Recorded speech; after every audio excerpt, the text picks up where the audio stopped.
à tous. Nous sommes manipulatrices radio au CHU d'Amiens Picardie et nous allons vous présenter notre travail sur l'apport de l'intelligence artificielle dans l'amélioration des images scannographiques.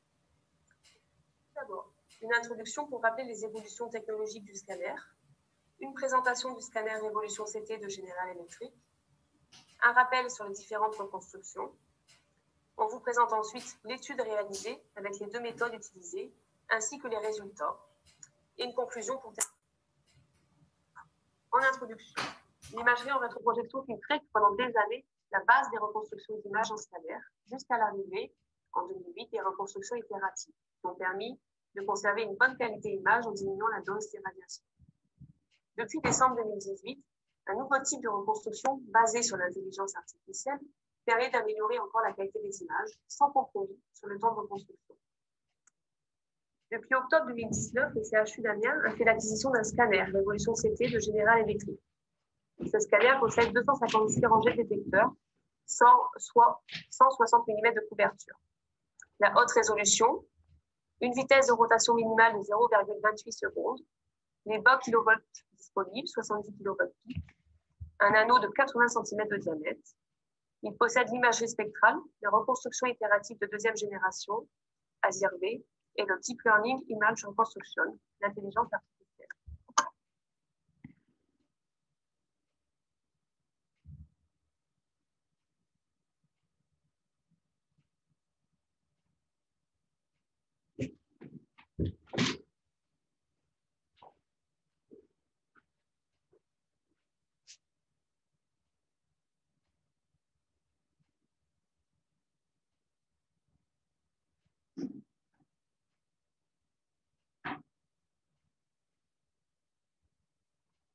Nous allons reprendre les différentes reconstructions au scanner.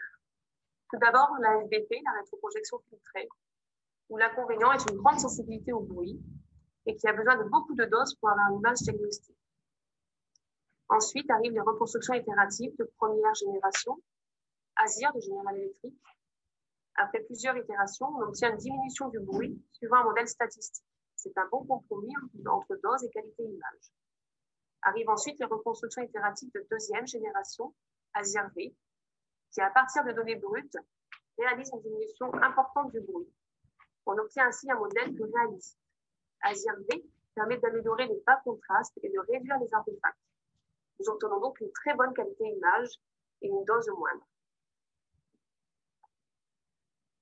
Alan Turing, mathématicien, qui, dans les années 1950, s'est demandé si une machine peut devenir intelligente et agir comme un être humain. Le concept a été abandonné car l'informatique n'était pas assez puissante. L'intelligence artificielle est un domaine des sciences informatiques. Il s'agit de programmes créés pour réaliser des tâches normalement destinées à l'intelligence humaine. Le machine learning, ou l'apprentissage automatique, ce sont les machines qui apprennent, à partir de données, à acquérir des compétences, sans intervention humaine. Le deep learning, qui est basé comme le machine learning, sur une grande quantité de données auxquelles on ajoute un réseau de neurones, qui sont des algorithmes inspirés du cerveau humain. Le deep learning à l'imagerie médicale et à la reconstruction d'images. Le deep learning image reconstruction est la technique de reconstruction d'images produite par intelligence artificielle. Pour cette technique, on applique un algorithme de débruitage des images. L'acquisition est réalisée en basse dose, donc les images sont bruitées. On applique le délire et on obtient des images moins bruitées, des images qui sont diagnostiques. Le délire, Deep Learning Image Reconstruction, est formé avec des ensembles de données de rétroprojection filtrée de qualité, ce qu'on appelle une banque de données DICOM, avec des examens réalisés en full dose, ce qui permet d'apprendre à supprimer intelligemment le bruit sans conséquences significatives sur l'anatomie réelle. Maintenant, on va vous présenter l'étude que nous avons. Donc, on a réalisé deux études, une étude qualitative où on a recueilli l'avis de 5 des radiologues du CHU d'Amiens et une étude quantitative. Donc, on a comparé la qualité image, notamment le bruit, pour des examens de suivi oncologique entre les trois reconstructions, FBP, ASIR-V qu'on a appliqué à 50% et délire. On a choisi de l'effectuer sur une série thoraco-abdominopelvienne en une hélice injectée au temps portal sur un panel de 80 patients en fonction de leur IMC. On a effectué un ROI normé de 20 mm par 20 mm dans la graisse fessière et dans le foie, qu'on a cloné à toute la série pour une reproductibilité optimale. Pour les résultats de l'étude qualitative, donc 5 de nos médecins radiologues de différentes spécialités au sein du CHU, du service d'imagerie du CHU d'Amiens, nous ont donné un avis sur le délire. Pour le docteur Ivet, en cancérologie, il faut se méfier lors de la comparaison des images de scanners d'ancienne génération et avec le délire, car on peut décrire des progressions tumorales qui n'en sont pas, car elles paraissent mieux visibles maintenant. Pour le docteur Renard, l'apport du délire, c'est forcément la diminution du bruit et l'amélioration de la texture de l'image, qui pour lui est beaucoup plus naturelle et qui se rapproche des reconstructions en rétroprojection filtrée. Et pour lui, on avait perdu un peu ça avec la reconstruction itérative. Pour le docteur Oquier, c'est un compromis de qualité, image et de dose qui est réussi. L'adaptation visuelle, pour elle, a été plus simple que lors de l'arrivée des reconstructions itératives. Pour le docteur Delaforge, pour lui, c'est une super qualité image, moins bruitée, moins besoin d'épaissir les coupes. Et il attend de l'intelligence artificielle de nouvelles fonctionnalités, comme par exemple un calcul plus aisé des volumes tumoraux hépatiques comparé au volume sain. Pour le docteur Varin, des images nettement moins bruitées avec une dose diminuée. Pour l'étude quantitative, donc on a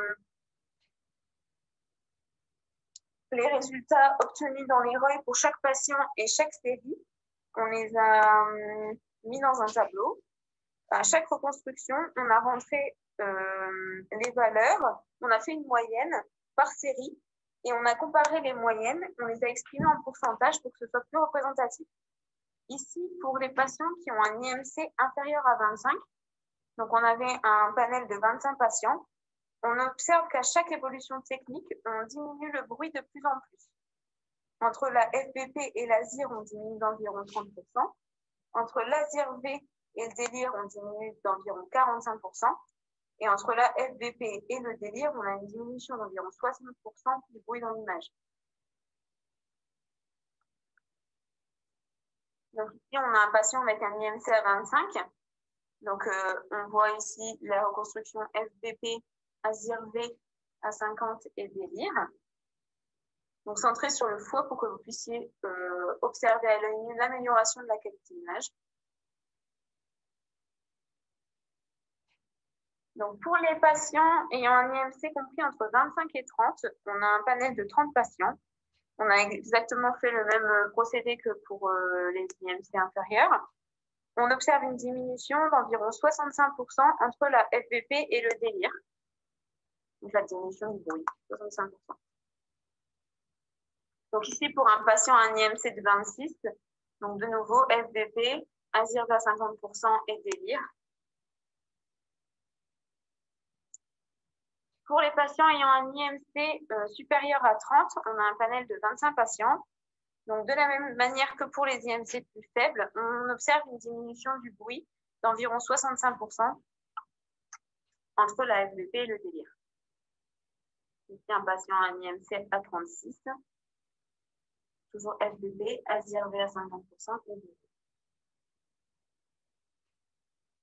On a également effectué une étude sur la dose délivrée.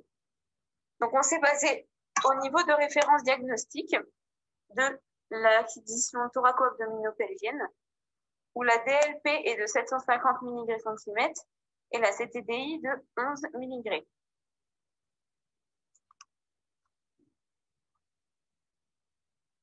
Donc, pour l'étude de la dose, on a relevé la CTDI volumique et la DLP pour chaque patient, dont on a fait une moyenne par groupe d'IMC. Pour les IMC inférieurs à 25 ici, on observe une diminution d'environ 40% de la dose comparé aux examens, comparé au NRD. Donc, on a une DLP de 450 comparé au NRD qui est à 750 et une CTDI d'environ 7 comparé au NRD à 11. Pour les patients ayant un IMC compris entre 25 et 30, on observe une diminution de la dose d'environ 30%. On a une DLP à 540 comparé au NRD à 750 et une CTDI à 8 comparé au NRD à 11. Pour les IMC supérieurs à 30, on observe une diminution de la dose d'environ 6%, avec une DLP à 700 contre les 750 des NRD et une CTDI à 10 contre les 11 des NRD. On observe que la diminution elle est moindre pour ces patients. Ça s'explique car on a des patients d'IMC élevés jusqu'à 38 qui dépassent de ce fait les NRD. On a comparé la dose aussi avec les antériorités des patients. Les antériorités, elles sont faites sur des scanners General Electric Discovery 750 HD ou Optima 660 qui ont tous les deux laser. On observe une diminution notable grâce au délire sur le Révolution CT et on peut même noter que la dose diminue plus lorsque l'IMC augmente. On diminue jusqu'à 40% la dose comparée aux antériorités. En conclusion, avec ce nouveau scanner, on observe au niveau des images scanographiques une réduction du bruit par rapport aux images produites par reconstruction itérative, alors que la dose est diminuée jusqu'à 40% sur les 80 personnes concernées par notre étude. Grâce au délire, il serait intéressant donc de continuer à diminuer la dose en introduisant de nouveaux paramètres techniques, tels que le bas kilovoltage qui est maintenant disponible. Les nouvelles techniques font évoluer notre métier et nous demandent à nous, manipulateurs, ainsi qu'aux radiologues, de s'adapter à ces nouveaux outils. Cependant, il faut garder à l'esprit qu'elles n'influencent pas la prise en charge des patients, qui reste un point fondamental de notre métier de manipulateur. Nous tenions à remercier toute l'équipe médicale et paramédicale du service de radiologie du CHU d'Amiens-Picardie. Merci de votre attention.